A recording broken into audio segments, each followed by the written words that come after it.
Okay, welcome back to the stream. So, today's going to be another reaction stream. I gotta get some reaction content out. I think I'm gonna do two today because I've got a little. Might be. Because I might do only one next week if I'm doing two today because I already got one for this week since we finished Hitman a little early last time, but or one of the days.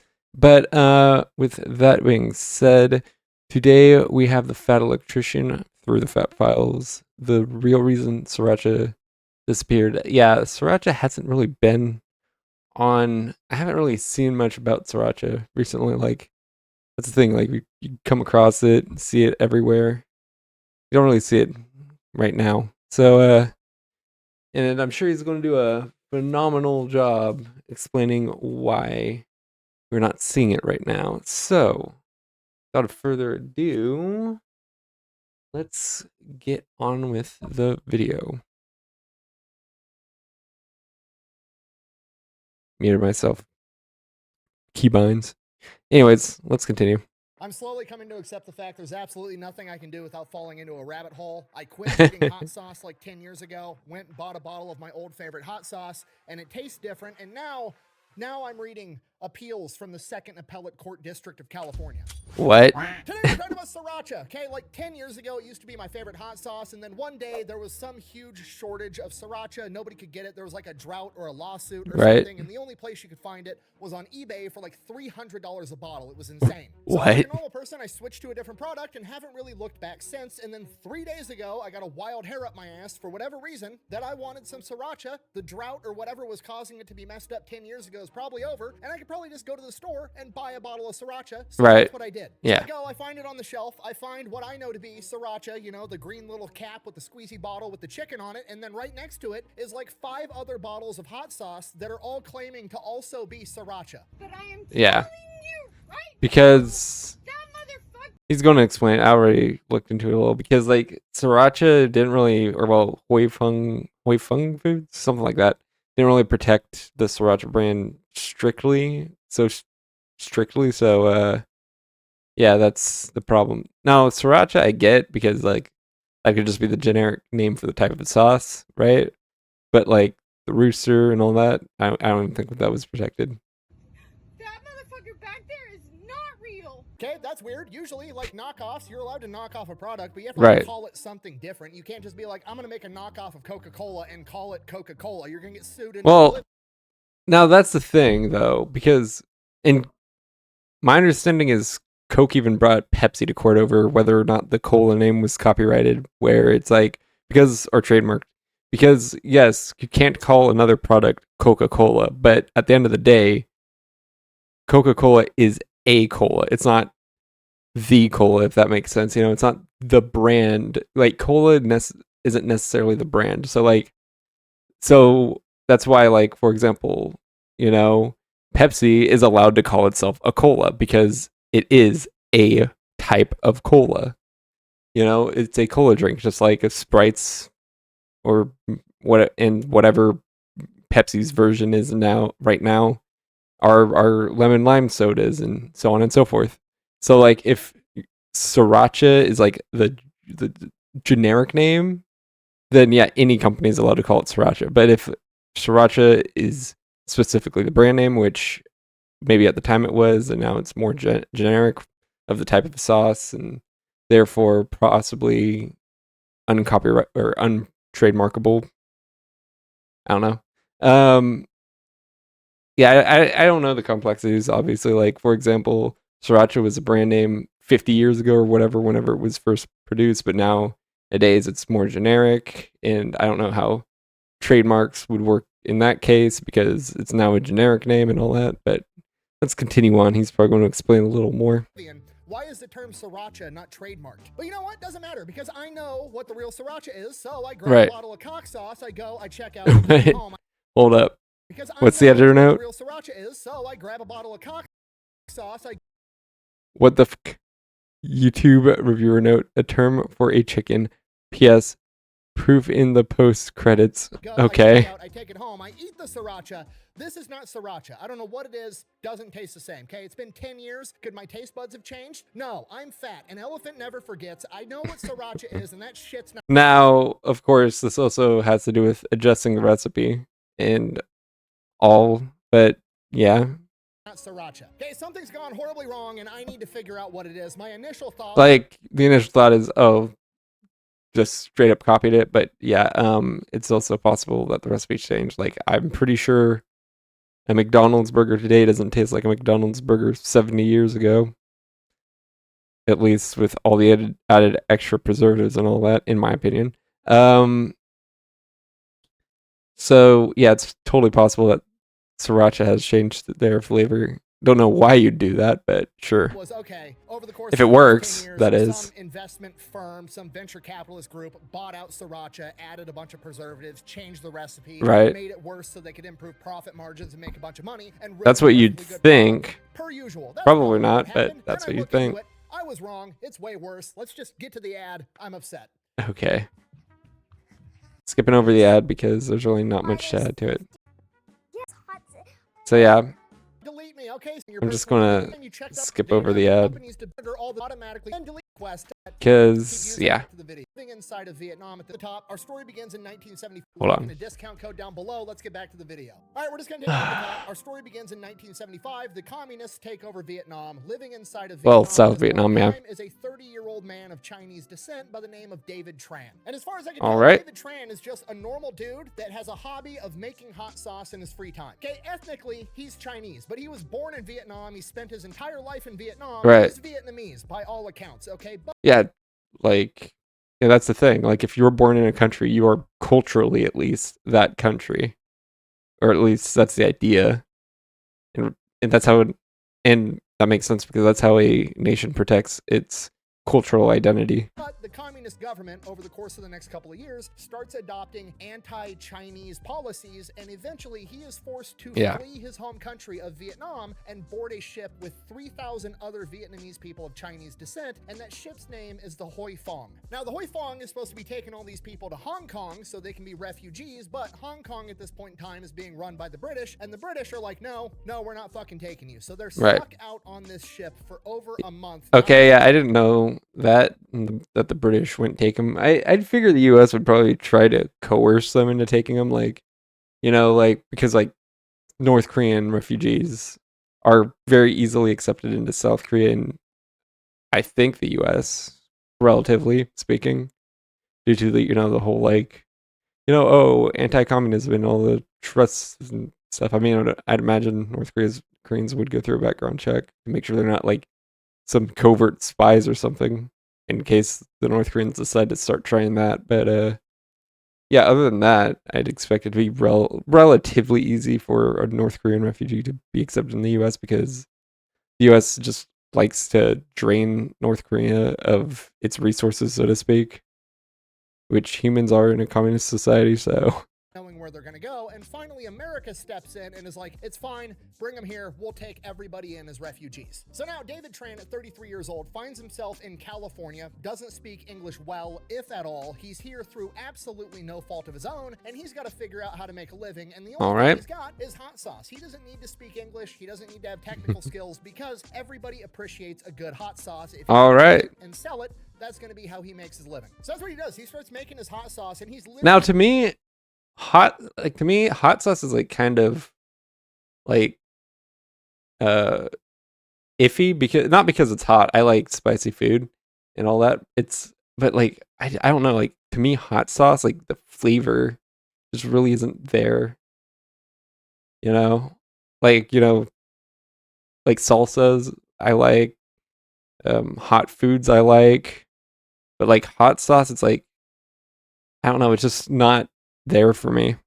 refilling old filled baby food jars with a spoon and funnel with this homemade hot sauce, and then hand delivering it on a bicycle to restaurants and anybody else that'll buy it. And the dude is All just right. working his ass off doing this. He's working 18 hours a day. There's even a story that one of his kids tells later in life that when they were a baby, he would work for 18 hours a day making this hot sauce, and he would have all the, juices and everything all over his arms, and he wasn't even able to hold his kids when they were babies because he smelled so much like pepper and hot sauce it would make the kids cry. Like, it's impossible not to love and respect this guy. Like, dude is Yeah, that's definitely a potent thing, and yeah, I could see a baby crying over hot sauce because of how potent it is, just forced into the worst and they don't understand it. situation imaginable, has to move to a foreign land where he doesn't speak the language, and just works his ass off and does everything he can to provide for his family. And it works. His hot sauce becomes like a cult thing in LA, and by 1980 he buys a 5,000 square foot warehouse where he ramps Good up for him. production. Okay, do you understand how impressive that Good for him.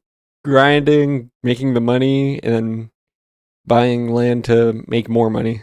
That's really what people should do. Of course, nowadays you have like nepo babies and all that, like just taking advantage and getting their way into places they really don't deserve to be in because they didn't work for it, they didn't earn it.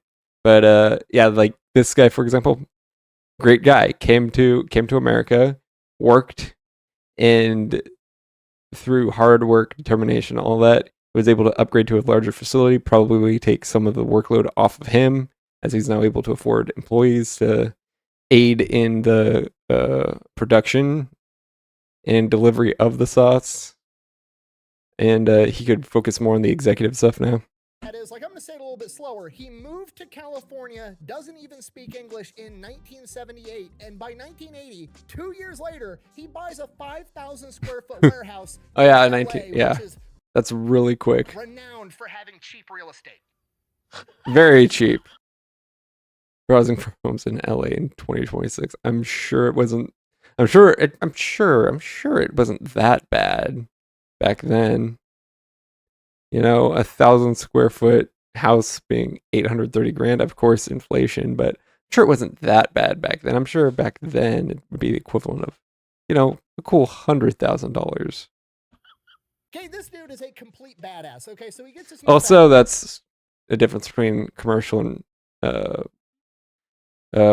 private property, or I shouldn't say private property, residential property. I'm sure there are certain like adjustments you have to make for pricing, but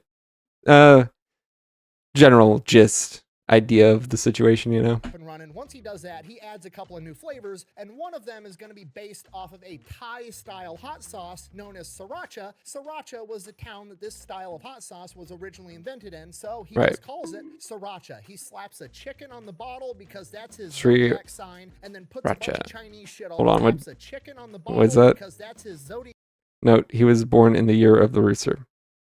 Yeah, sign, understood. and then puts a bunch of Chinese shit all over it, and he calls his company Hoi Fong Foods, named after the ship that brought him to America. Yep. Hey, just so we're all on the same page, a Vietnamese guy flees communism, moves to America, starts a hot sauce company, takes a recipe from Thailand, puts it inside of a Chinese branded bottle, and then sells a shit ton of it to achieve the American dream. I love everything about this Yeah. story. It's the most American shit ever. From here, over the coming years, sriracha becomes outrageously popular. At this point, he probably should Like, yeah, basically, I mean, I guess today maybe not, but basically at one point at least, yeah, it was everywhere. Like specifically sriracha, like Hoi Fung brand or whatever, was everywhere. have trademarked it. Couple of problems. One, you can't really trademark sriracha because the word sriracha is just the name of the town the sauce was created in. It'd be like somebody trying to trademark the word Los Angeles. You just Right. can't do it. So at this point, most people would be like, okay, we're going to give it a different name so that we can trademark it. But David Tran is like, no. we're You could calling it trademark the logo. Sriracha. I don't But- care. If you want to make another hot sauce and also call it sriracha, that's fine. I'm still going to win because my shit's better. He's just a complete gangster about the entire thing. Patents are for the week. Okay, another dollar into the reasons you should love David Tranjar. Like, that is the best attitude on the planet. Like, I'm Right. gonna beat you not because my lawyers made it illegal for you to compete with me. I'm gonna beat you Nintendo. Listen, Nintendo, I trust Nintendo a lot. Very much. I love Nintendo. Nintendo's great. Nintendo would never do these benign things, right? Never. for legal reasons that I am being 100% serious. You by just beating you and outperforming you and giving the customer a better product. And while that is a great attitude to have, great attitude alone isn't going to make a great product. A great plan Right. is, and David Tran has that plan. Hoi Fong Foods is going to make their sriracha by using fresh, locally sourced ingredients. He is Which- buying red jalapeno peppers. Hold on. Which sounds expensive. I'm not sure how expensive sriracha ever was, at least compared to other hot sauces that didn't do this meticulous care, but yeah, I'm sure it wasn't cheap. I mean, I feel like condiments are generally pretty expensive. So I'm not sure. And then you add the, freshness aspect to it. Yeah, it could get pretty pricey.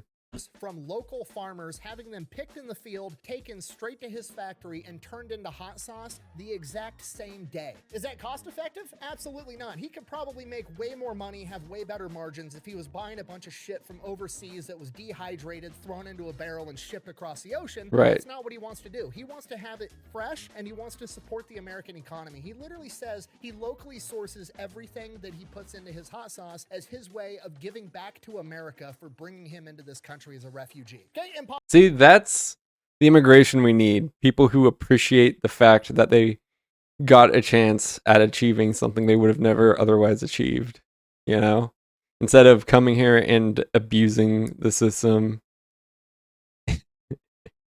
But in certain ways, they abuse the system. Some refugees come here and scam the American government. Some people come here not as refugees, but as completely illegal. This guy is like, nah, I came here legally through more or less legal. I mean, refugee status.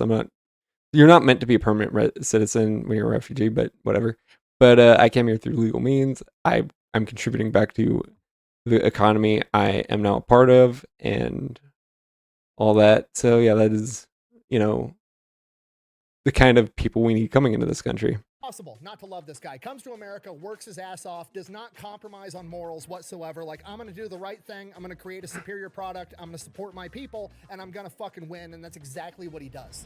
Yeah. In 1988, he's selling so much hot sauce that he's having trouble sourcing enough red jalapenos to be able to keep up with demand. And a local farmer. I like it. It's a Vietnamese guy making like some sort of like kind of congealment or whatever of Chinese and Thai and stuff food, throwing in Mexican peppers or North American peppers instead of relying on authentic Asian spices. I guess it's really an interesting like kind of congealing of concepts.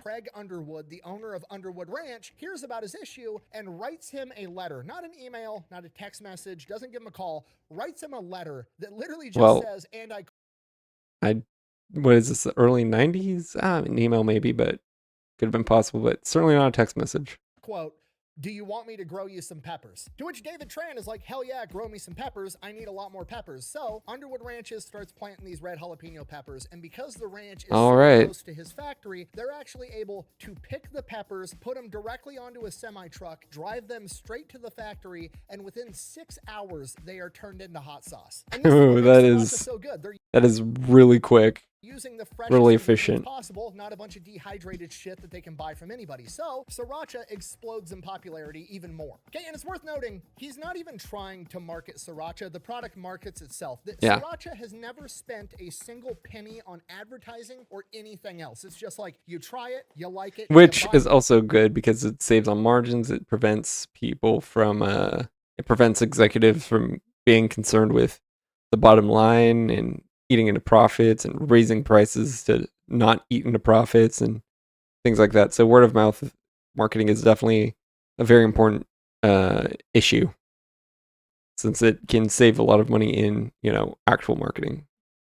more, the end. That's David Tran's entire business model. I create a superior product, the customers will come to me. And it works. Sriracha starts hitting mainstream. It's getting sold all over the United States, at which point Sriracha does start getting some backlash. There's interviewers and reporters asking questions like, hey, why don't you make it a little bit milder? Some people say it's too hot, to which David Tran Then don't eat it. If you don't like the spice, don't eat the spicy food.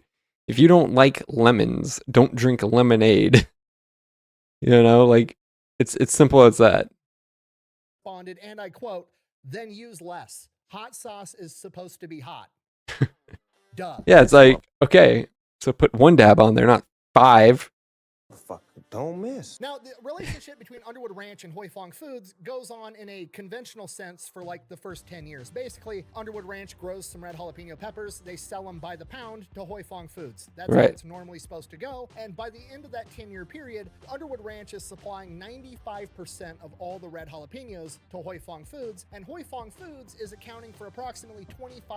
Yeah, probably not the greatest strategy, because if Underwood Ranch decides to fuck with them or goes under regardless, whatever the case may be, you put way too many eggs in one basket. % of Underwood Ranch's business. The problem is Sriracha is getting more and more popular by the day, and he needs more red jalapeno peppers, and he wants Underwood Right. Farms to grow them because they have a great relationship. So he goes to Craig Underwood and is like, hey, I need you to grow more red peppers. To which Craig Underwood is like, hey, look, you're accounting for 25% of my business already. That's probably too much for diversity. Like, if I lose you as a client, I'm going to go out of business. I can't risk growing more of, my available land on these red peppers because it's just too risky. I can't do it. Go ahead and buy some red peppers from somebody else. I'll keep supplying you as much as I possibly can, though.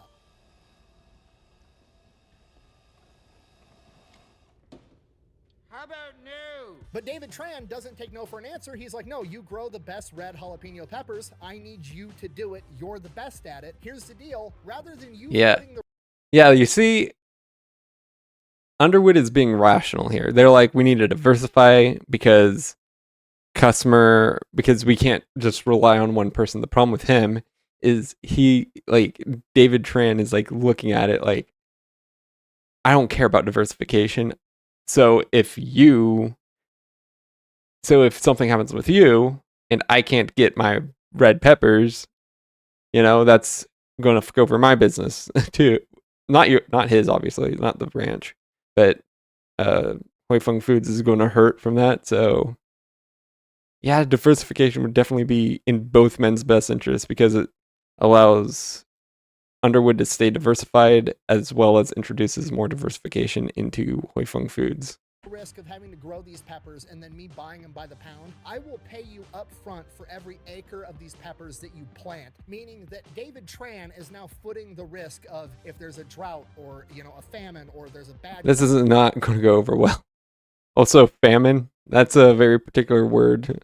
I don't think that's usually used for simple dry spells. I think famine is generally used for whole, food supply crashes altogether where people can't eat at all. Like, I mean, I guess from a certain perspective, it is technically a famine if a specific food there's no production of a certain food. I guess you could technically consider that famine-esque. But when you generally think of a famine, it's more in the realm of, oh yeah, people can't eat at all. Like the whole food supply chain has fallen rather than just one little sector that can easily be made up for. Whatever, the fault and the risk is no longer on Underwood Ranches. It is now on Hoi Fong Foods. That's still somewhat on Underwood because they are basically sacrificing productivity, potential productivity, to Hoi Fong Foods because, again, if something happens where Hoi Fong Foods has to downscale their reliance, something like that, now Underwood has land that they can't utilize anymore. But I guess it depends on how this whole breakdown would occur. But I think there is still some risk because it's still it's still land that could be used for something else. Which is a deal that Craig Underwood just can't turn down So he agrees. And from here, as far as I can tell, they shake on it, and that's that. There's no contracts, no nothing. Underwood Ranches over the Get that written in paper. coming years converts all of their farm into just growing red jalapeno peppers for Hoi Fong Foods. The entire thing is one crop for one client on a handshake agreement. And you know what? That It is works a like charm. terrible And now idea. that Underwood Ranches is only growing one crop. They start to become experts in growing red jalapeno peppers. Him and his right-hand guy, a guy by the name of Roberts, actually develop and build a harvester so they can harvest all of the peppers with a machine rather than sending people out into a field to pick them by hand. And this goes on for years. Craig Underwood and David Tran actually become really good friends. They watch each other's kids grow up. They're going to each other's houses for holidays. Everything is perfect. And then by 2007, David Tran has a meeting with Craig Underwood and is like, hey, you need to make your farm bigger because I'm going to need more peppers because I am buying a new factory that's going to be 600,000 square feet. Okay, and if you That's don't a know, big acquiring more factory. farmland is not a simple process by any stretch of the imagination. I can't Pretty much imagine it is. anywhere in the United States, but especially in places like the Midwest or California, where real estate is notoriously expensive. But from Craig Notoriously expensive and strictly limited, it's in California at least, because people are like, it's to the point where people are building on top of each other in California because that's tens on tens of millions of Americans live in that state alone. So yeah, I could see why, even from a logistical perspective, like, you're starting to encroach on other people's property, and you could buy out their property, or if you're bordering like public land, you could go to like the Bureau of Land Management and try to negotiate property changes and all that stuff. But yeah, at some point you're probably going to run into someone else that is not so keen on selling land. Underwood's perspective, this is, not just a business acquaintance. This is my homie. He knows where I live. He knows my kids. We've been working together for 20 years at this point. If he needs it, I'm going to get it done. Underwood Ranches invests millions and millions of dollars and acquires 1,800 additional acres close to the new Hoi Fong Foods factory so they can keep supplying them. Now, presumably, All right. some of that land was bought, but a lot of it had to be leased. And when you lease farmland, you're leasing farmland for decades at a time. Nobody is leasing farmland for like a year or a couple years at a time. It's like, Right. no, you're going to sign a lease and you're going to be on the hook for this lease for the next 30 years, which is extremely risky for Underwood Farms, but he's betting on Sriracha. This thing is blowing up. It's selling everywhere, and he's been with this guy for 20 years. It seems like a sure thing. Okay, and if you weren't around or you don't remember, in like the 2010s, Sriracha was absolutely everywhere. right? Yeah. Like, they were putting Sriracha on hats, shirts. Lay's had a potato chip Sriracha flavor, and David Tran got paid for none of that, by the way. He could have probably sued for trademark infringement, not for the word Sriracha, but for the use of his rooster logo, but he never did because he just viewed the entire thing as free advertisement, which it absolutely was. Like, if you're in the hot sauce aisle looking for a new hot sauce, you're like, oh, I've seen 17 hipsters wearing 10-year-old YouTube video. And yep, that's that channel, I think, embodies the whole hipster culture. Anyways, moving on. Sriracha hats and Sriracha shirts, and there's Sriracha cookbooks and Sriracha Lay's potato chips. I'm gonna buy fucking Sriracha. So Craig Underwood goes through with it. He acquires all this new land, fronts millions and millions of dollars, puts himself on the hook for decades for this farmland, but everything's gonna work fine because Sriracha is not going anywhere, and for years, it goes great. The new 600,000 square foot factory opens up. Underwood Ranches is at full tilt making red jalapeno peppers. They are growing 100 million pounds of red jalapenos Yo, what's a year. up? Delivering 50 to 60 semi-loads every single day to Hoi Fong Foods. Spicy. And despite this scale, Very it's still spicy. going from picked off the plant to turned into hot sauce in like 6 hours. Hoi Fong Foods is now a billion-dollar company selling hundreds of millions of dollars worth of hot sauce every single year, and Underwood Ranches is, as far as I can tell, the largest red jalapeno operation in the world. And at this point, Sriracha is continuing to grow at 20% revenue year over year, which is So they are adding 20% year over year of revenue. That is actually crazy growth for what type of company they are. That's crazy. insane. These two men have literally made something incredible off of nothing more than a handshake agreement and both working their ass off. And then it all goes to shit. What do you mean? This is why you don't need this is why you need paperwork, because I guarantee you there's going to be some falling out. How am I? I'm doing good. Doing good. Just watching some stuff right now. Yeah.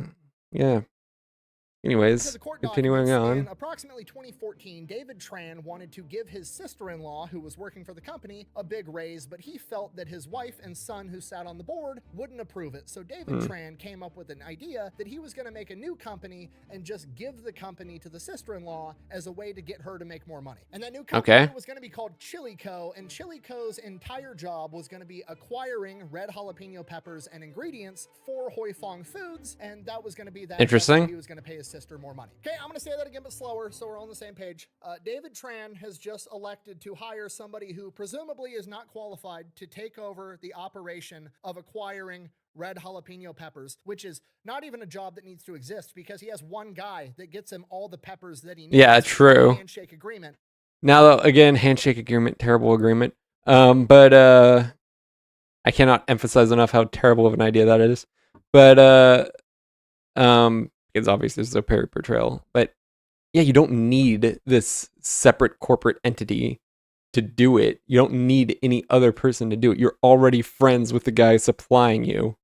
There's no point to this extra company or position. But for some reason, we're going to interject to this person that doesn't know what the fuck they're doing to try to acquire the peppers that they already fucking have. Okay, I've said this a million times. If it's not broke, don't try to fix it. Everybody's making literally billions of dollars selling hot sauce and growing chili peppers. Just don't touch it. Leave it alone. Continue to make money. But that's not what somebody that's a new hire that doesn't know what the fuck they're talking about is going to do. Absolutely not. Chili Co. starts looking at the numbers and they're like, well, you know, actually, we could buy these dehydrated chilies from China and they would only be $300 a ton. So I think that Underwood Farms should try to compete with these dehydrated chilies from overseas while he's supposed to also deliver brand new fresh chilies that are picked and then turned into hot sauce in 6 hours while he's growing them in California of all places. Okay. Now, from a purely logistical standpoint, from a purely profit-driven standpoint, that makes sense. But from like an actually good standpoint, no. Like, that's the problem with like all the modern businesses. They're only driven by profit. They're not driven by trying to actually deliver customers anything good, deliver partners anything good, anything like that. Just profit, profit, profit. And again, someone like this is only going to see profit margins, not understanding the fundamental building blocks of what's going on here. You just said is one of the most insanely idiotic things I have ever heard. So True. goes to Craig Underwood and is like, hey, we could get this competitor's chilies for $300 a ton. We want you to be able to sell your brand new fresh chilies and deliver them to us with your semis for $500 a ton, to which Craig Underwood is like, absolutely not. Again, this is a separate business entity run by a separate individual who knows nothing. He could just go to his friend who is not involved in this decision and say, your new company is trying to fuck me over. Like, can you do something? And obviously, now he might do that, but I could already see where this is going. Literally cost me almost $700 a ton just to grow these things. That's not possible. At which point, the appropriate response would have been, oh, that actually makes a lot of sense. I'm an idiot. Forget I said anything. Is that right? What he did? No. Absolutely not. But that's simply not possible. Arrogance. I hate arrogance. Impossible. It's just not. Why not, you stupid bastard? The next year, in 2015, Chili Co. pulls Roberts, aka Craig Underwood's right-hand man that helps him run his entire farming operation, aside and tries to hire him away from Craig Underwood. Roberts declines and kind of attributes the entire thing to a miscommunication. He's absolutely right. Around the same time, David Tran gets a hold of Craig Underwood and is like, hey, can we fly a drone over your farming operation? We just want to, look at the crops that are growing, which is weird. He's never done that before, but also, like, drones are new. I've been working with this guy for 20 some odd years. Fuck it, why not? Yeah, as long as it's for, like, your personal use or you just want to look at it, like, that's fine, go ahead. So, Hoi Fong Foods' David Tran flies a drone over, records all this footage of their farming operation, and then nothing seemingly ever comes of it. Then, 2016, Craig Underwood is on vacation out out of the country. They know that, so they have Roberts come to the Hoi Fong Foods factory where the Chili Co. head and David Tran basically sit Roberts down. Is this going to be some sort of like poaching thing? Where they like try to poach his talents or whatever? And say, hey, we're starting this new company, Chili Co. You're gonna work for us. Not asking him to work for them, pretty much telling him, you work for me now, to which Roberts is like, no, I don't. I've been working for Craig Underwood for 2 decades. Good That's for my him. guy. I'm not leaving him. They get super pissed. They then turn around and are like, okay, well, we can still buy this stuff from China for $300 a ton. You're gonna sell us your stuff at $500 a ton, or we're gonna go elsewhere. They literally can't sell it to you at $500 a ton. It costs them almost $700 a ton to grow this shit. So Well, they could, but they'd be taking losses. And this is a why? Why did he make this stupid decision to go all in? I mean, I know why he did it, but it's like, dude, this is exactly the issue. Even when someone else is footing the bill, they could just decide to turn off the faucet. And once that happens and you're so reliant on this person, like if they were still at the 25% thing, sure, they might have a bad season or two, but due to the pre-existing payment system they already had set up for the planting and all that, and most at risk, because the land is still something that is an asset, and if you're not using the land, you are losing money, or at least potential money, right? So even if mortgages and all that are paid off or whatever the case may be, you still have barren land that could be used for production to boost profits. So yeah, it's just like this was this should have gotten. This is why you don't shake hands on important business decisions. You always leave a paper trail. Therefore, you could have indisputable evidence. It's like, because now, if there isn't a paper trail, Hoi Fong Foods could be like, we never made that agreement. Like when in court, when Underwood Farms or whatever, it's like, we had this agreement. No, we didn't. There's no paper trail of that. Only your word. Always demanding that price delusional, this also breaks the entire thing just by going from paying by the ton to the original agreement of we're going to pay you for every acre that you plant, because it shifts all the risk back onto Underwood Farms, and Right. they're screwed because they only grow jalapenos at this point and they're stuck. So in the coming months, Underwood Farms tries to negotiate a new price with them, but it doesn't really go anywhere. So by the 2017 season, he's not able to plant any jalapenos, so there's no jalapenos in the ground. There is now a massive gap in the supply chain that's going to have to be filled somehow. Literally, Hoi Fong Foods might have shot themselves in the foot here, shooting yourself despite your enemy kind of thing, but or something like that. I can't remember the exact quote off the top of my head. But it's like, at the same time, Chinese imports. Yeah, don't do this. Contracts are so important in business. So Chili Co. goes about trying to buy peppers from everybody else that they possibly can, because you're never going to believe this. Nobody has 100 million pounds of fucking jalapenos lying around. Right. It's really hard to find that many. I am stunned. Not even the Chinese imports could give you that much. Just stunned. So in an effort to help find that, they give all the drone footage of all the proprietary techniques and technology and all the intel that they had gathered through espionage to all the other jalapeno farmers without Underwood knowing. This is bullshit. So essentially, Underwood Farms is basically dead in the water, and they're on the hook for all these thousands of acres of farmland that they leased for the next 20 to 30 years. Like, they're going to go out of business. While that's going on, Chili Co. and Hoi Fong Foods are getting jalapenos from anywhere and everywhere else that they can, which means the quality isn't that great. Some of the peppers are picked too early. Some of them are dehydrated. They're having these green chilies instead. Probably getting an inconsistent flavor because of the varying quality control. Of red jalapenos. It's a giant fucking nightmare, which leads to the hot sauce tasting different, looking different. It's like a burnt orange color. People are Ooh. the sriracha doesn't taste like That does not look good at all. Not appetizing whatsoever. Meanwhile, this Kroger sriracha looks a lot more appetizing. It's probably cheaper. because they put some weird food dye in there that made it look good, where sriracha, the original sriracha, didn't have to do that because they were using organic peppers and actually making a fairly healthy hot sauce, where this Kroger stuff is probably dyed with something that's a carcinogen to make it look that red, despite probably using even worse techniques. Sriracha, nobody knows what's going on. So now presumably Hoi Fong Foods is also financially hurting, so they just start digging through all their accounting and they're like, actually, we think a couple years back, I think we overpaid Underwood Farms like $1.5 million. We're gonna take them to court and sue them, so they have to give us $1.5 million, and that's gonna help with our financial burden. This is just going to shoot yourself in the foot even more. What a stupid son of a bitch. Okay, and I can You already shot yourself in the right foot, might as well go for the left one, I guess. not stress to you enough that this is probably the dumbest fucking idea imaginable. Okay, I've been threatened with quite a few lawsuits in my day, and I have avoided all of them by saying one simple statement back to their lawyers, and that statement is, okay, sue me, I would love to go to discovery with you. Because discovery is this magical part of the judicial process. Yep.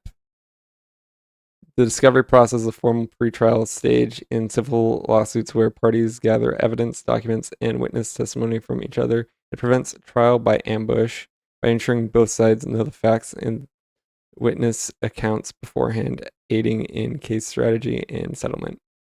Yeah, this is where all the dirty secrets come out of the closet, where all the skeletons are hidden are now come out.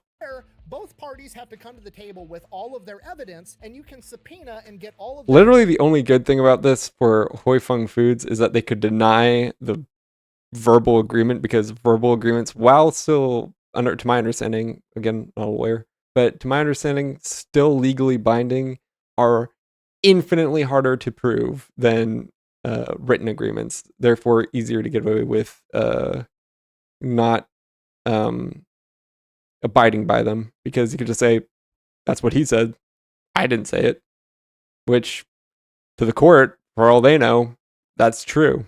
Internal records and figure out exactly what was going on, which presumably is exactly what happens. And when Chilico and Hoi Fong Foods have to turn over all of their shit, it becomes very apparent that they have been plotting for at least 3 years to screw over Underwood Farms, at which point it goes from them suing Underwood Farms for $1.5 million to Underwood Farms suing them for $23 million and winning in court. It was perfect. Yeah. Perfect. And this is what caused that magical time like 10 years ago, 2016, 2017, where nobody could find sriracha on any shelves anywhere. And if you could, it was like this weird different color. It didn't taste the same. It was all because... So yeah, I'm sure even the supply they could get couldn't make up for what the demand actually was, so that therefore supply shortages, you couldn't find it, and the stuff you could find was not really even good. Wasn't the same. The whole thing with sriracha was they had fresh red jalapeno peppers that were grown in California in a particular part of the world that were plucked, transferred to the factory, and turned into hot sauce in 6 hours flat. It was literally a multi-billion-dollar money printing machine with a beautiful backstory with 2 hard-ass working men on a handshake agreement that built a fucking empire together, and the entire thing was harpooned by one stupid greed. It's pure greed. Like, why? Everybody... Yeah. This is the most ridiculous thing. It was winning. It wasn't broke. Why would you try to fix it? You've got some moron that didn't build this company whispering in your ear like, oh yeah. And that's another thing. That's another thing with these Nepo babies. They don't understand anything. They don't work for anything. They don't build anything. They just take something and then run it into the ground. We all have mansions. We're all rich as shit, but you can have a little bit bigger mansion and be a little bit more... Listen, we all have mansions because our parents built something for us to inherit. We don't have mansions because we actually deserve them. We don't have sports cars because we actually, or even supercars, because we actually deserve them. We just bought them off mommy and daddy's stock portfolio worth $50 million that we never even earned. Rich, if you fucked over all your friends and then you blew up the entire thing. Congratulations. That's why you couldn't find sriracha on the shelves 10 years ago, and that's why the sriracha today tastes a little bit different. Oh, but you know the funny part? You know what Underwood Farms did after they won the $23 million lawsuit with sriracha? They turned around and started making their own sriracha, and guess what they called Let's it? go. Fucking sriracha, because you can't trademark the word sriracha. So now, made with Underwood Farms with the actual chili peppers, you can get Underwood Farms sriracha. And I'm gonna be honest, it tastes very similar to the original sriracha, but it's a little bit spicier, and I kind of like it more. So, yeah, I found it. Dude, Underwood Farms should, because the Hoi Fung sriracha is just iconic. Like everyone knows that. So it'd be the funniest thing if like Underwood Farms bought out a now failing Hoi Fung Foods and just kept the rooster and all that and kind of rebranded it as that like iconic branding and just reflavored it to what it was originally. I wish I could tell you what the next video is going to be, but who knows what rabbit hole I'm going to fall into next. I know it said something about having something at the end, but I don't know. Maybe not. Before, they cannot pronounce sriracha. They call sauce or rooster sauce. Oh, that's what he was getting at. Okay. Yeah. Moral of the story. If you try to fuck over everyone for greed, it won't work out. And in fact, the people getting fucked over might, in the end, be better at doing what you already did because you were too greedy to keep consistency. Don't do that. Just stick to what works. Improve what already exists. You know, it was all good. Sriracha was on the top of the world. In fact, the sauce recipe is still popular. Just stick to it. Don't that is okay. Anyways, moving on from that. Let's just get on to the next video. Because yeah, I'm trying to think if I should do, because I do have a couple options here. Such as Casual Geographic and all that. Yeah, I'm not sure what to do. But I'm not sure if I should do Casual Geographic or Freakazoid.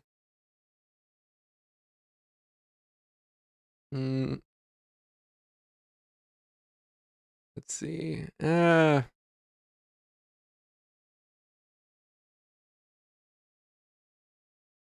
you know what? Haven't watched Casual Geographic in a while. Been meaning to get to them.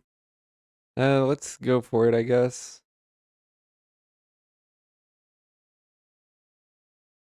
So, yeah. Here we go. So yeah, it's Casual Geographic, The Predator we still can't figure out. This is a new one. I'm backed up a little. I'll probably have to do some more reactions to him. A creature as mysterious as it is majestic, with reptilian head and the powerful feline grace of a panther. Mahogany Walden, Hampton University. Okay. Let's get moving on with this.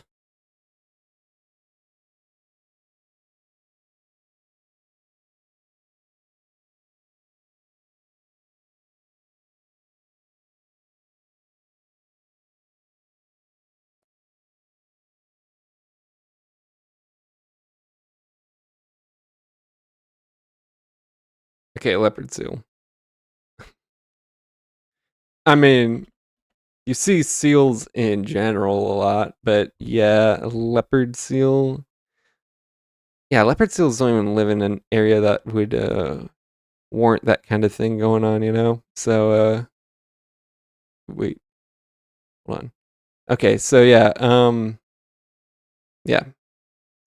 So yeah, most people aren't going to see it. In fact, the only people who are going to see leopard seal are probably mostly going to be scientists.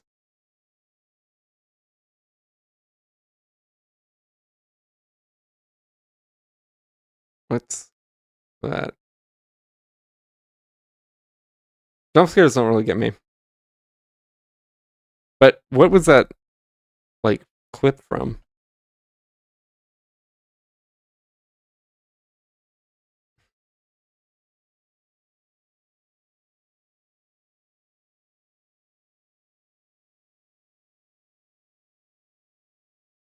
All right.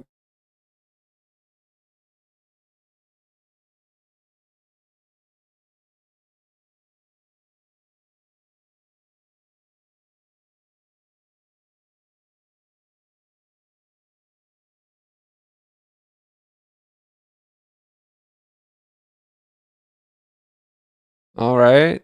What happens? That sounds like it could be terrifying. Like, I don't trust the deep bellow coming out of his mouth. But, yeah.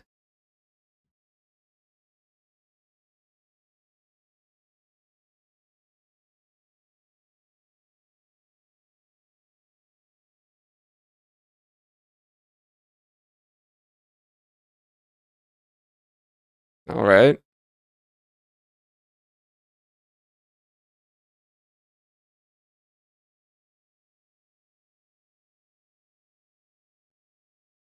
All right.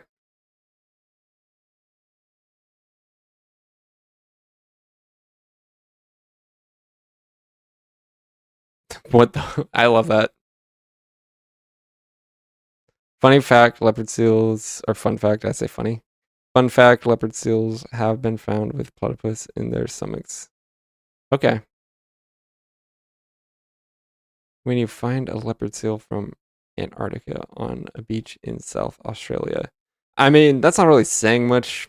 Australia is very near. It would be saying even less if it was like the tip of Argentina. But yeah, and think it's dead. Oh. But yeah, they're very very close to Antarctica. So yeah, both Argentina and Australia like would definitely be places to find them. I mean, he said it. They've been found in like the Falklands, which might be. I'm not sure if it's higher up those islands, or than Australia or not, or lower, or whatever the case may be, compared to mainland Argentina at least. So yeah, I don't know. Possible.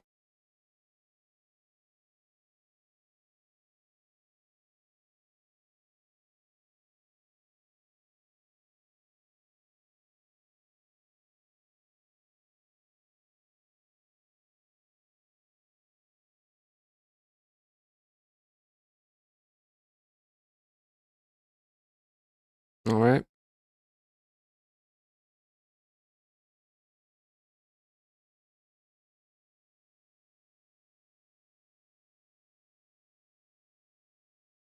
Ooh.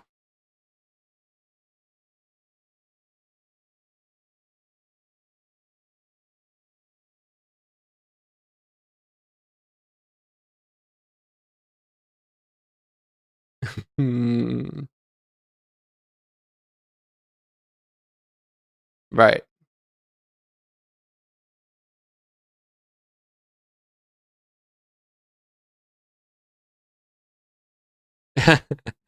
What he was trying to say, murder mermaid, and then realized well, I could just said murder maid, and it would have worked even better.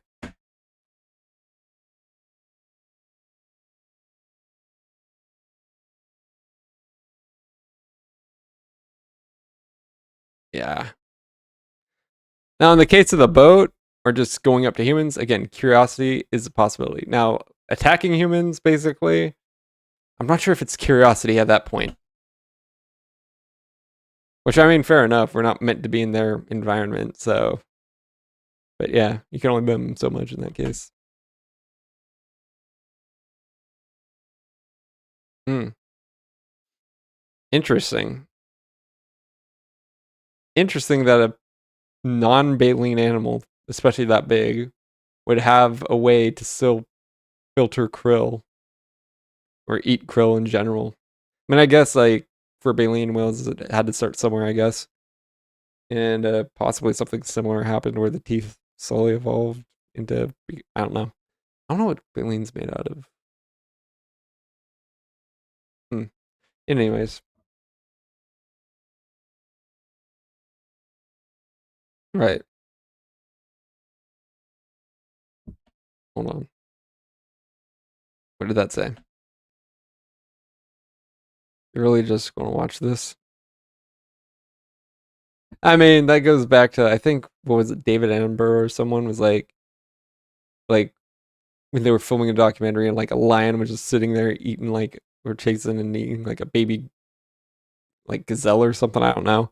Like, oh wait, I forgot to unpause. Dude. Did I totally forget to unmute that? Do I have to restart? You know, this has been kind of, I think I might just do another thing, come back to this later. My bad. I'll have to double check if I did that. But yeah. Anyways, let's move on to another video, I guess. I might but that's the thing, because I have key bindings. I can't tell if I click something in OBS or what the deal was that triggered that. But yeah, anyways, my bad. Let's I guess let's watch something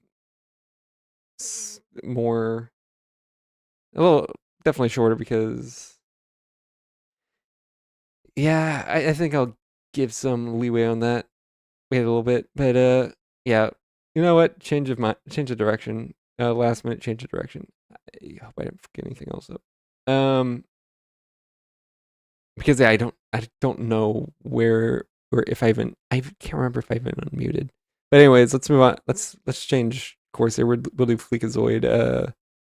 Mixtape is a cancer. Yeah, it is. There's literally no likable characters, and it's not even really that much of a game. Let's see what he has to say about it, though. Can I be honest with you? I've No. got game movie fatigue. Year after year, we've got these game movie writers churning out some game movie slop, and I'm sick of it. First, they came for the AAA slop, and I said, I mean, at least like the modern God of War actually has game mechanics, to my knowledge. Like, I never played modern or God of War at all, really.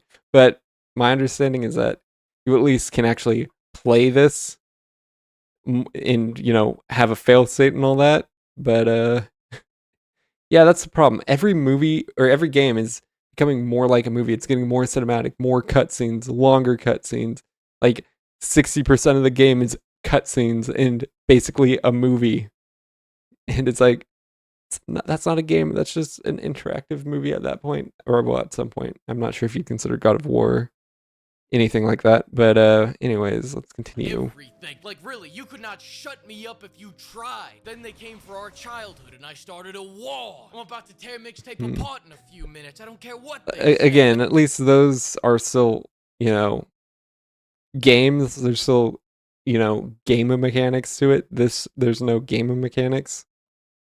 It's just an interactive movie. I'm not saying there's anything wrong with that. Like, if you want an interactive story and that's basically all you want, fine, fair enough. But first of all, at that point, just make it a movie. But second of all, I mean, it's not a game. But because I think when I looked it up the studio, the publisher, they also published the one game, again, more of an interactive movie. That one, What Remains of Edith whatever. And again, and that was actually because I remember watching, you know, playthroughs of that as on YouTube before, and I think if I remember correctly, it's actually good. Unlike this, you know, you actually sympathize with this cursed family that struggles, tragedies, and all that time and again. And yeah, like, but again, at the end of the day, even these good products are still basically just movies. So could have just made it a movie and called it a day. let those game movie actors watch. I like that. Now we've reached the last bastion of gaming, indie. This was always supposed to be your safe harbor from AAA god. Yeah, because indie games, well, first of all, that's a great thing about indie games. Indie games don't have the budget to hire voice actors to make these complex cutscenes and all that.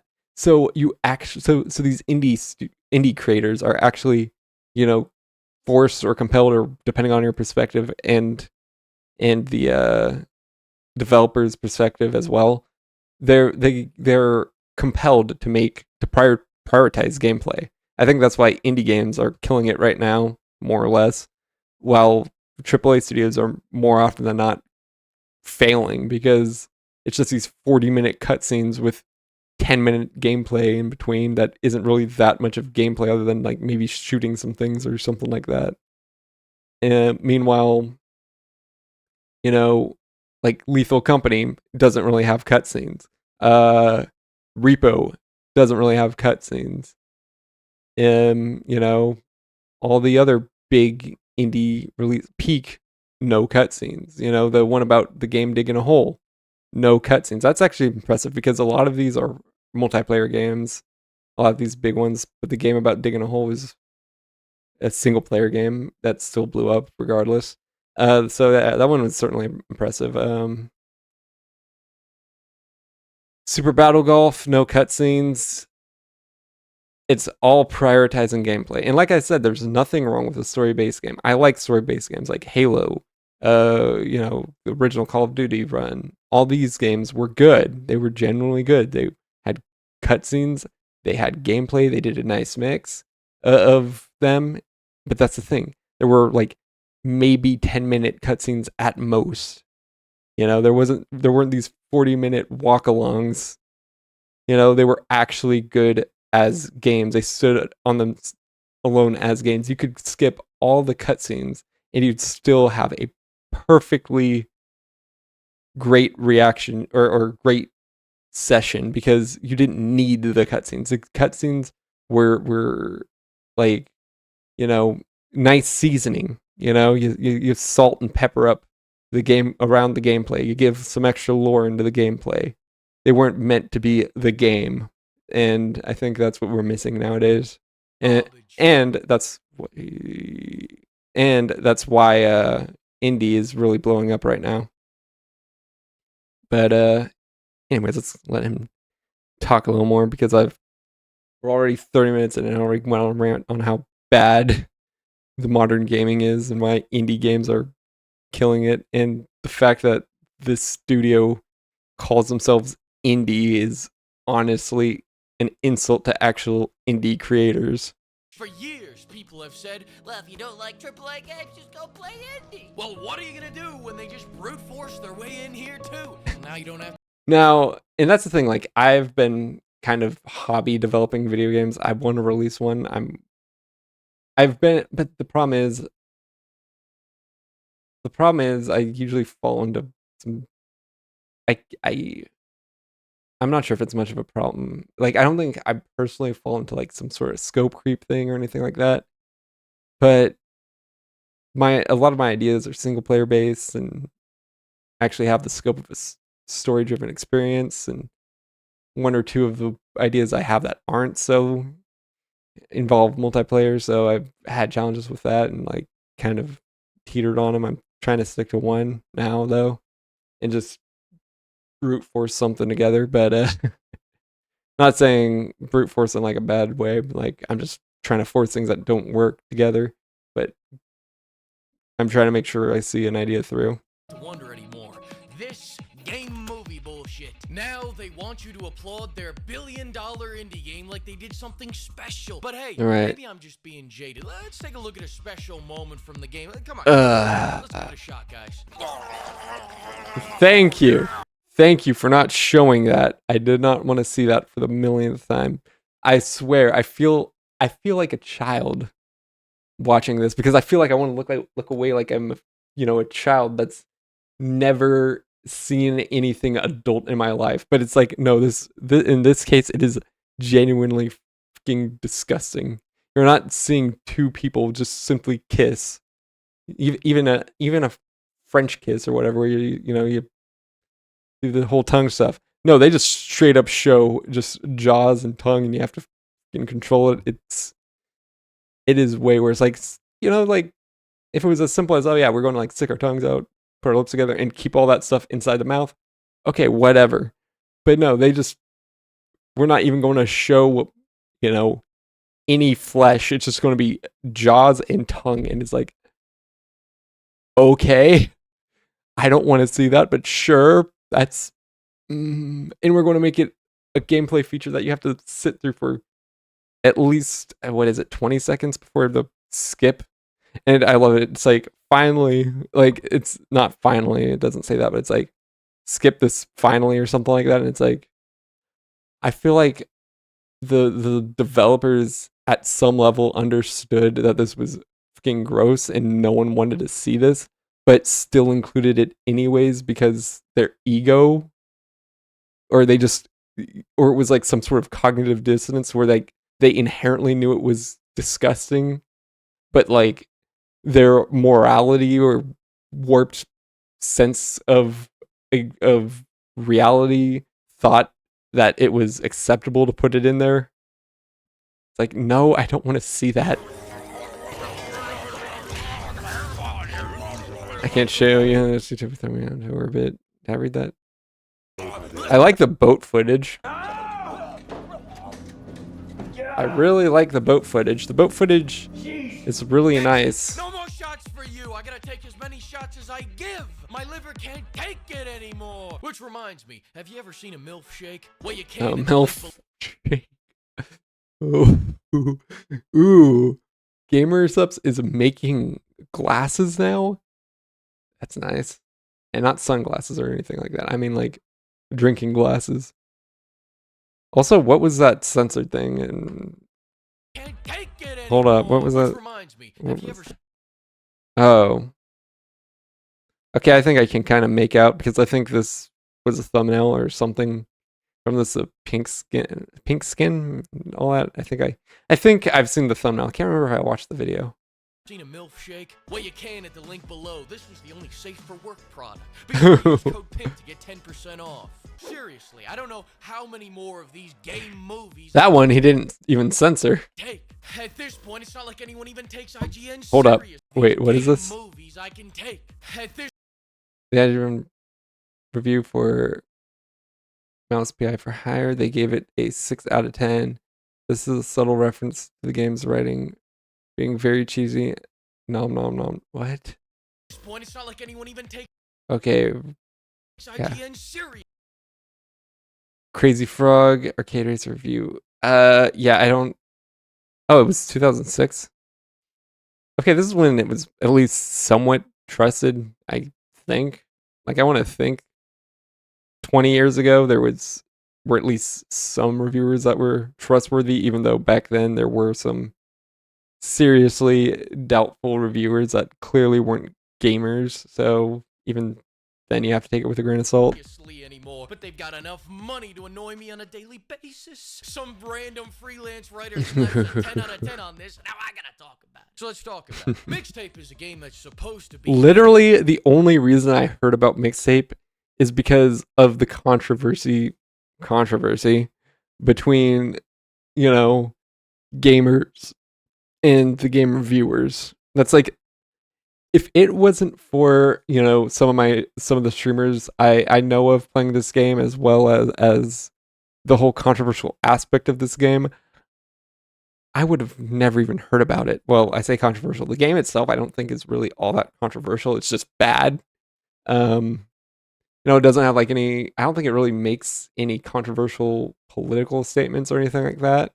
I think it's just bad because like the characters are just these generic rebellious 90s kids that, don't respect authority and learn nothing about respecting authority and call it a day.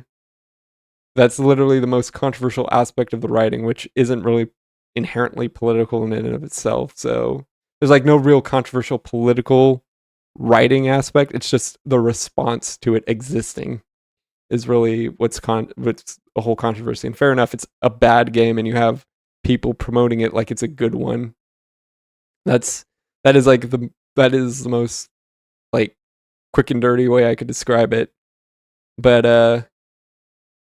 yeah, because obviously having these flat characters learn nothing about how reality actually works that's just bad writing. That's not anything political. That's just bad writing.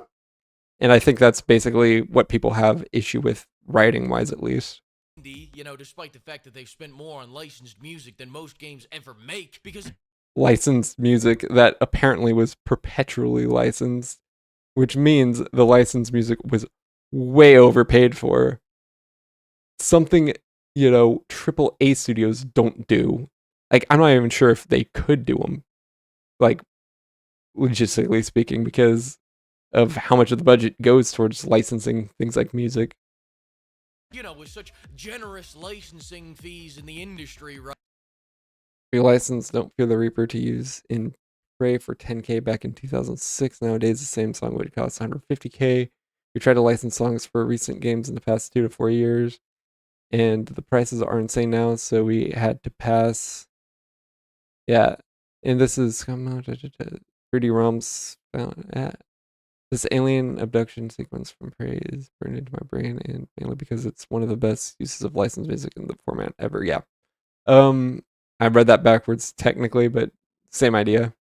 Right now, every scrappy solo dev should be able to pay $400 per song, right? And right. Forget about that indie charm of sending out expensive merch to all the reviewers with custom labeling, and not just we slapped a sticker on a generic CD player. Like, it's like burned into the CD branding itself. Content creators. Which, again, that would have to be even more expensive, because like this is logography. I don't know. This is branding that's done in a very limited sense, right? Where it's like, we're only making, let's say, 100 of these, right? And if it costs $1 million, or if it costs, let's say, $1,000 to make to make the machinery, you have to charge for the machinery itself too. Like, this is usually like just a background expense that, oh well, we're going to make a theoretically indefinite amount of these, so all we have to really include in charging for this is, you know, maintenance fees and the occasional upgrade to new technology. You know, like gamer subs cups are indefinitely made, so the cup tooling to make them is not really burned into the sticker price because it's a negligible expense at scale. You think putting a goal? Whereas this doesn't have that same scale. It's a limited edition item. It's so a CD that player that would usually cost $100 is now $1,000 to make, because it costs $10,000 to tool the machinery for it. Bar and a goodie bag is a bribe? Well, it is, but they didn't do that. And legally, I need to make this very clear so that I don't get sued. Very clear. Billionaire father. I can't afford a lawyer. I'm a butler on a budget. We're on a budget. That like quite on a budget. Got me. But yeah. Think they can't be an indie dev because their father is a billionaire? Video game. Wait. On a budget. You think they can't be an indie dev because their father? The video game mixtape. It's published by Interpeer Interactive. Company founded by Megan Ellison, daughter of Oracle co-founder Larry Ellison, who is worth hundreds of billions of dollars. They could okay. Larry Ellison is probably still funding Annapurna as a whole, because it's just not that good of a production company. But he's probably looking at it like he has the budget to spend on this, and it's a nice write-off. Is a billionaire? Listen, just because they've got a team of 30 people and millions of dollars backing them, that doesn't mean they can't be a scrappy indie too. Right. Prejudice. Hundreds of millions of dollars, even. Maybe even billions, technically. Depending on your perspective on how it's backed. Like, technically, yeah, billionaire funding a game, you could argue it's backed by billions of dollars, or you could look at its budget of, let's say, $2 to $3 million, or with all the licensed music, probably more like $10 million, or 20, or 30, or 40. It's basically a AAA game at this point. And trying to pose as an indie game, because even if you look at its actual budget, it's still more than an indie game. It's AA at least. You people can't stand the sight of a young billionaire making their way out of the streets of their gated community. A billionaire that has more. They're making out the hood with this one, moving to another hood that's also gated. But hey, it's slightly more expensive. It's more expensive hood. Nothing to work with. All the support money can buy. You don't know how hard it is to have this little to struggle with. We started from the top, now we're here. We started from the top and now we're at the bottom. Nah, no one will actually suffer financial consequences for these actions because, again, they're funded by billions of dollars. Off track. Mixtape is not a game. Some people say it. And that's the thing. Megan Ellison built something off of her father who built something. She built something off of someone else's greatness. She didn't actually become independently great, independently wealthy. It was all funded by someone who did. Gameplay, then this goes back to the whole, like, what I was saying earlier with the Fat Electrician, where you know, Hoi Fung, David Tran hired a terrible, you know, executive, started another company for no reason because, you know, nepotism and a desire to basically, you know, improve something that someone else built that didn't need improving. You know, this is kind of the same concept. Show you this. I hate my dad. I asked for a Ferrari. Got a Cayenne. This is supposed to be 90s nostalgia, but this story was so. And like I said, this is nostalgic for losers who have dead-end jobs and are probably in prison. Like, literally, the people old enough to remember this time have said, yeah, the people who acted like this are now, like, in jail, dead, drug addicts, whatever the case may be now. Like, these aren't respectable people who are contributors to society. Now, like I said, if this was a coming-of-age story where, you know, the person learned, matured over the course of the game, it's like, fair enough. You know, if people actually matured over the course of this game instead of, if anything, regressed into immaturity, more immaturity, then sure, I could understand the initial personality traits of these characters, but none of them mature. None of them are like, maybe we are bad people. Maybe we should try to be good people. That doesn't happen in this game, and for that reason, this game is bad. That it's got me thinking. I keep saying game.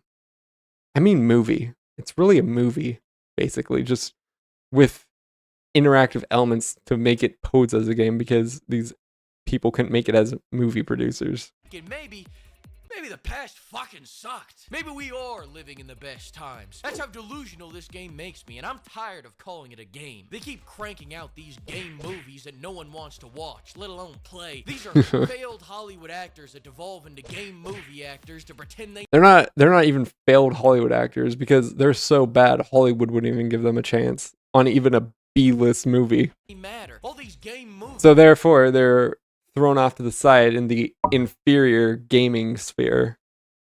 You know, and honestly, like, this is just, like, cyclical. Like, back when film was first made, like, no one wanted to use their actual names or be credited or whatever the case in these early, you know, 1910s films because stage acting was still seen as the, like, premier acting area.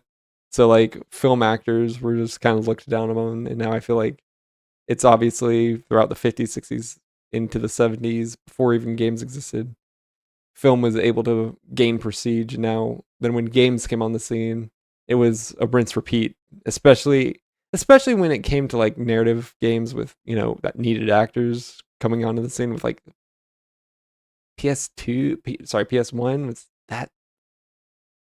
I mean, I guess if you go to, like, those, like Night Trap, you know, games like that, I guess technically those would have been the first acted video games. Like, these weren't obviously seen as very respectable because movies were the prime in premiere and stuff. And I feel like that's still kind of a stigma going on today, where games are kind of looked down upon as a lesser entertainment. And again, I think games are integrally or like primarily entertainment. They're heavily reliant by their nature on technology. To some degree, you could argue the same with movies because a movie could be shot on a film camera that is much more mechanical but still technological. But video games are very much complex, technologically reliant things. And so, like, what I'm getting at is you could say, oh, it's a technology thing. And I'd say, yeah, it is technically, but a game specifically is primarily, software. It's primarily a story thing. It's primarily, or not even that, it's primarily entertainment. Like early games like Pong are primarily entertainment medium. They're not tech medium in that sense. Like how Facebook or Twitter or Amazon is. Or so because they're not reliant. I shouldn't say they're not reliant on technology, but that's not their selling point, is that their technology. Just like a movie's selling point isn't that it was made on a camera. The actors just won't come out and admit it. You don't want to be a game movie actor. You're game for pay. So stop slapping around joysticks and go back to ruining Marvel movies. My culture is not your... Ooh, Watch Mojo. I haven't really seen Watch Mojo in quite a while, and this is kind of going back to VTubing, but because I think, dude, I came across on the VTuber wiki that some of the FaZe Connect talents back when that was still a new company, like they did a Watch Mojo collab thing, and I watched some of it just out of morbid curiosity. Like I didn't watch it because I thought it was going to be genuine entertainment, and it's like it wasn't good. Like it was even worse than you'd think a Watch Mojo list would be. It was that bad. It was just VTubers making like I'm not going to say inappropriate, but like unnecessary, like kind of like honestly weeb connections to I think it was anime. Like I said, anime, I like anime. I like Japanese culture. I like all that stuff. But there's like a difference between like, genuine enjoyment of culture, and I'll say it, there's a genuine difference between that and being a weeb. If you're like some, like weeb who's like my waifu and all that stuff unironically, it's like get some help. And that was kind of what they were leaning into with that Watch Mojo list, which made it even more cringe than an actual Watch Mojo list. Welcome to Game Pride Month, Twinkle Twinkle Star. And listen, I'm not saying these people are only in it for the fame. I'm sure they're in it for the money too. Right. Have a theatrical release of the whole 3-hour experience. You know what doesn't have that? What? Scrap it's in 90s.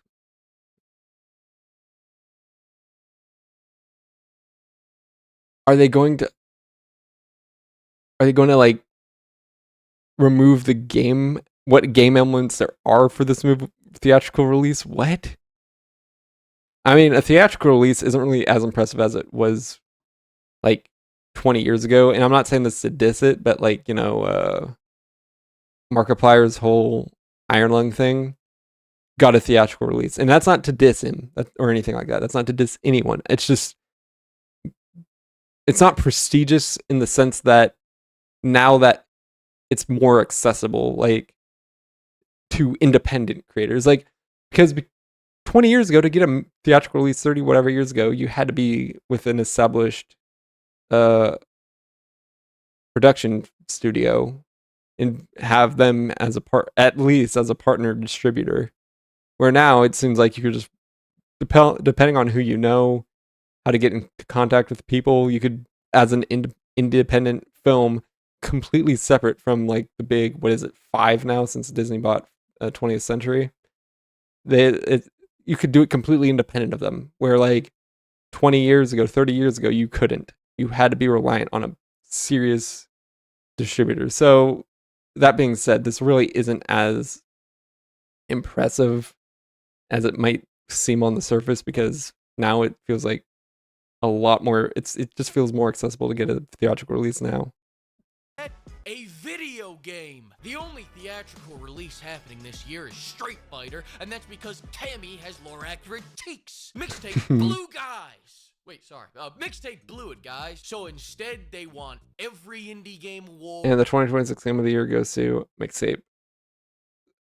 Something that would, like, was it Kotaku that said Mixtape is so controversial that the Game Awards might not even consider it just out of the controversy? Now, that's not to say the Game Awards, since it's just a bunch of nepotism and, industry insiders, it's not to say they would do it. They certainly would consider it.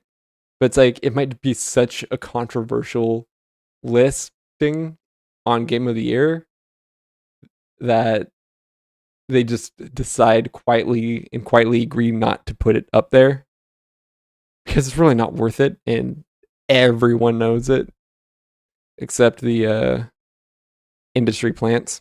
And an Oscar. Your green and an Oscar. Listen, stories are great. That's true. If you could get a theatrical release, it's an Oscar contender. I seem to be forgetting that this is a video game. And the nice part about a video game is that after the cutscene, you get to play the game. If I cannot play the game, it's not a game anymore, is it? No. I'm the type of freak that likes to game and watch. Call me Mr. Game and Watch. Game and Watch? Yeah, I hope they do. I had nowhere else to put this joke, so it goes here. Frick you. I mean, I'm assuming they're removing the interactivity, so like I said, probably just record a watered down version of what already's watered down, basically. Get rid of all the interactive elements on screen, like the UI elements, and just play it as precisely as possible, at least the parts you can, or have to play, rather. And record that in OBS, release it, and call it a day. Anyway, were you really shocked by the 10 from IGN? Were you really shocked by that rhyme I rhymed? Honestly, you know what? Maybe a little. Like, they didn't even try to make it look like objective, you know what I mean? Or, subjective. Or, yeah, I'd say objective. I mean, it's an opinion, so it's subjective to some point, but they didn't even try to add any objective thought to it. They were like, yeah, we're going to give it a straight up 10. I think even some of the people who criticized had the gall to criticize the perfect game still gave it a 10 because it's like, well, the art style isn't quite my cup of tea or something like that. The game as a whole is, therefore it's a 10. So even when they criticize it, they still give it a high rating. This is a movie for failures from the 90s that still blame their parents for being born. The last indie game they played. True. These are not people to look up to. And again, it's like, okay, I get it. Like, as a young teen, whatever, you're rebellious, you're doing stupid things, and maybe a lot of kids were like this in the 90s. But these aren't admirable traits. And these characters did not change to be more mature, more responsible individuals. Even after, I think, stating that they were just about to head off to college, or look for work or whatever the case may be. Because this attitude as an adult will not get you anywhere. Was Cuphead, and they couldn't even beat the tutorial. They're still butthurt from that, so anything with gameplay is gonna get a lower score. Remember when they gave Crimson Desert a 6 out of 10 because they had to think? Look, we all know critical thinking isn't their strong suit. True. Sure, people accuse them of using AI. But you gotta cut them some slack. What? They can't even spell AI. Anymore, the lower the score, the better the game. And True. People say it, I don't want Mixtape to fail. Hold on. Good. Masterpiece. Okay. Amazing. Mediocre. Amazing. Ooh. The lower the score, the better the game. And before people say it, I don't want Mixtape to fail. I hope they win every trophy at the game. I honestly hope they do, because it will show just how much of a scam the Game Awards actually are. How much of an inside, circle jerk it is. I hope it does win every award it possibly can, because it will show that the Games Awards are an absolute clown show. And again, I think the Oscars revealed that award shows, generally speaking, are clown shows where a bunch of insiders get together and, conspire behind the scenes on already deciding who's winning and all that. But this will definitely ruin any credibility the Games Awards still actually has. Awards. That way they can melt them down and recoup their dev costs. Fortunately, these awards are only metaphorically worthless, especially when you see how Expedition 33 stole every indie game award despite having a shoestring $10 million budget, large experienced team of developers, and complete support of every gaming journo in the industry. With an ivory tower like that, poor Pizza Tower never stood. I mean, at least from my understanding, Expedition 33, because I haven't played it, but Expedition 33, I think, was praised by gamers. It was actually worthy of an award. The chance. What it also had going against it is that it didn't even come out Not the same year. Pizza Tower. Who wrote this script? Damn, I did. How dare Crimson Desert take Pizza Tower's awards away? What even is an indie game anymore? When I think of an indie game budget, I think of $100 to a failed Kickstarter. Unlimited money from your billion-dollar daddy. Seriously. I'd say a genuine indie game can be no more than $500,000. Maybe $1 million. I think certainly over $1 million. You're pushing into the not AAA, but AA market. Tape is the billionaire's equivalent of giving an iPad to your daughter so she'll leave you the hell alone. All these companies heard we like indie games and are trying to dress up like scrappy upstarts. Can't wait. They're like, oh, the art style is creative-ish. Maybe nah. Is it all that creative? But anyways, they're trying to say the art style looks unique and modern, and therefore it's an indie game because it doesn't look like another soulless, realistic video game. It looks like a creative work or some BS they're going to try to pull. 2026's indie game of the year, Call of Duty 27. And I know I gave business, but I really love this game and can't wait to play it over and over again for the rest of my life. In fact, I love the quiet monotone voice, well, quiet relatively speaking, monotone voice that Fleek's given here. It makes it feel real genuine. Rented out a whole theater so I could enjoy it fully myself. Yep. Sounds about right. Game. Who the fuck greenlit this? And I told you not to use that picture. I got a double check. Ooh, we're still rolling. Thanks to the flock of pimps. The pimps. Yeah. You're about to witness the biggest budgets that have ever graced the front of a shaker cup. Dropping. Let's see it. So the countdown starts today. Go bookmark it and mark your calendars for some great big jugs. All right. Let's go. Yeah. Hold on, just let me do this. Okay. So yeah, that was good. And I somehow turned 6 minutes, a 6-minute video. Yeah, sorry, 7 minute. There's a few seconds. But towards that. But anyways. Yeah, that's a good video. And